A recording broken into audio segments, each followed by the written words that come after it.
प्रताप विरोध कर रहे हैं। नहीं नहीं, विरोध कोई नहीं कर रहा है। कोई नहीं कर रहा है। वो सिर्फ कुछ लोगों का विरोध करने से अगर कोई चीज नहीं होगा वो तो अपना इसी बहाने कुछ नाम भी करना चाहते हैं। विरोध कोई नहीं कर वो रहा है। सभी लोग आने वाले हैं। अच्छा, वो सभी लोग यहाँ पहुँचेंगे। लालू जी भी पहुँचेंगे। लालू जी का देन है, वो देख रहे हैं हॉस्पिटल, और लालू जी ही का उनका पिताजी का देन है।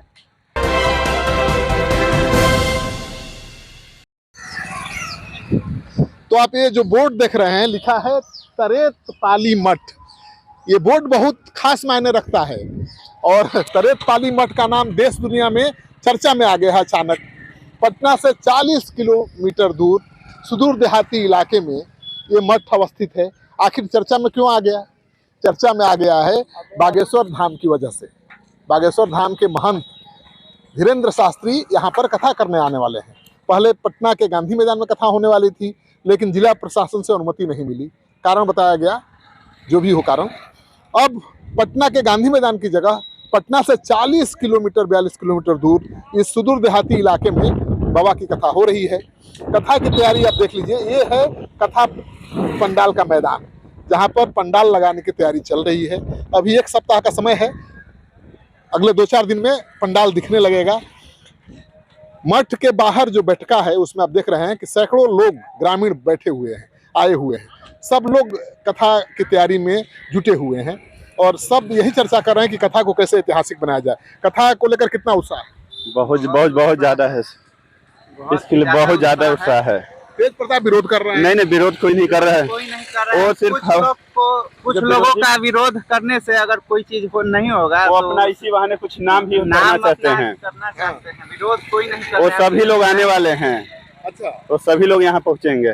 लालू जी भी पहुँचेंगे। लालू जी का देन है, वो देख रहे हैं हॉस्पिटल, और लालू जी ही का उनका पिताजी का देन है। तो आप देखिए यहाँ पर जो तरेत मठ है, यहाँ पर एक हॉस्पिटल बना हुआ है। कहा जा रहा है कि सांसद निधि से, यानी आरजेडी के सांसद निधि से यहाँ बहुत कुछ काम हुआ है। लालू यादव खुद इस पुराने तरेत पाली मठ के भक्त हैं और वो भी कथा सुनने आ सकते हैं, बाबा का आशीर्वाद लेने आ सकते हैं।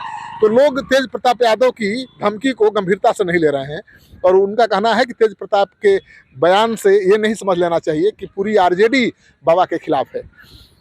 वैसे भी तेजस्वी यादव ने ऐसा कोई बयान नहीं दिया है। लालू यादव का कोई बयान इस तरह का नहीं आया है। हाँ, प्रदेश अध्यक्ष जगदानंद सिंह ने जरूर विरोध किया है और कहा है कि ऐसे संतों को जेल भेज देना चाहिए। देखिए, तो गांव के बाहर तरेत मठ का जो ये है बैठका, उसमें सैकड़ों लोग यहाँ पर जमा हैं। मीडिया कर्मी भी यहाँ पर आ गए हैं। अपने अपने हिसाब से कथा स्थल को दिखाने की कोशिश की जाएगी।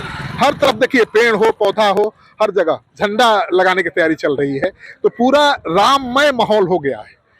राम की कथा, हनुमान जी की कथा होने वाली है और हर जगह राम के झंडे और हनुमान के झंडे फहराते नजर आ रहे हैं। तो माहौल बड़ा ही मजेदार है। और ये देखिए, ये धर्म ध्वजा है जिस पर हनुमान जी फहरा रहे हैं।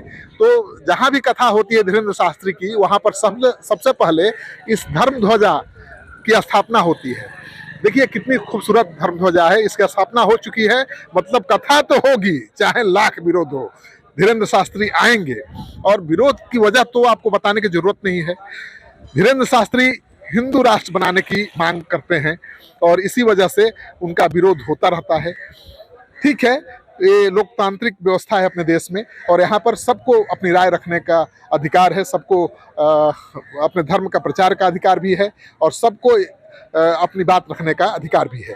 तो तेज प्रताप यादव के बयान से कोई यहाँ आक्रोश नहीं दिख रहा है, बल्कि लोग मान रहे हैं कि ठीक है, चर्चा में बने रहने के लिए इस तरह से बयान दिए जा रहे हैं। तो यहाँ पर तैयारी में ग्रामीण जुटे हुए हैं, पूरी तैयारी चल रही है। अगले 3-4 दिन में कथा पंडाल बनकर तैयार हो जाएगा, तब आपको पता चलेगा कि कितना भव्य कथा का आयोजन होना है। वैसे पटना के गांधी मैदान में ये कथा होती तो स्वरूप कुछ और होता, लेकिन दूर हो रही है तो थोड़ी परेशानी होगी। आप बताइए, कथा पटना गांधी मैदान में होनी थी, अब यहाँ हो रही है, कैसा लग रहा है?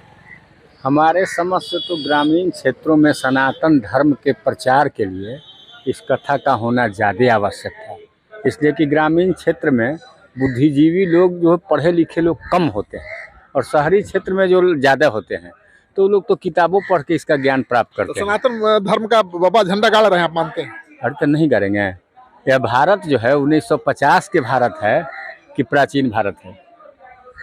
लेकिन नेता कह रहे हैं कि हिंदू मुस्लिम करा रहे हैं। ये तो ये लोग अपना सत्ता के लिए कर रहे हैं, ये धर्म के प्रचार के लिए और भारत के संस्कृति के लिए बात नहीं कर रहे हैं, जनता के विकास के लिए बात नहीं कर रहे हैं।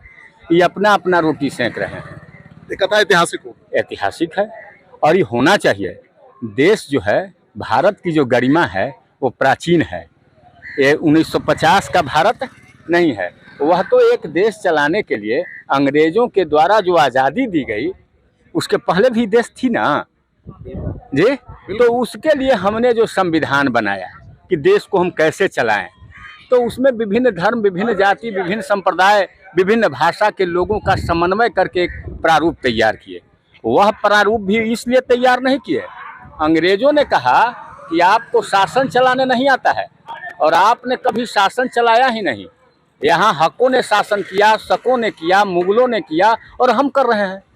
तो वैसी स्थिति में आपसे शासन नहीं चलेगा और वो चाह के उन्माद पैदा करके फिर मैं इसको वापस ले लूँ। इसलिए सारे लोगों ने मिलकर, बुद्धिजीवियों ने, 300 लोगों ने मिलकर देश का एक संविधान का निर्माण किया और आपसी भाईचारा का समन्वय स्थापित होना चाहिए। लेकिन इसकी व्यवस्था ये राजनीतिक दल लोग अपने सत्ता के लिए नहीं कर रहे हैं। मन कथा से सनातन धर्म आगे बढ़ेगा, सद्भावना बढ़ेगा, सद्भावना बढ़ेगी, प्रेम और भाईचारा होगा। देखिए लोगों का कहना है कि सनातन धर्म का प्रचार मुस्लिम का विरोध नहीं है या किसी समुदाय का विरोध नहीं है। सनातन धर्म के मानने वाले भारत में ज्यादा हैं। इस धर्म का प्रचार करने का सनातन धर्म के गुरुओं को पूरा अधिकार है और बाबा धीरेन्द्र शास्त्री आ रहे हैं तो उनके स्वागत की पुरजोर तैयारी भी है। तो हम दिखा रहे थे तरेत पाली मठ से सीधी तस्वीर बागेश्वर धाम की कथा स्थल का। आपको ये तस्वीर अच्छी लगे तो खूब शेयर करिए।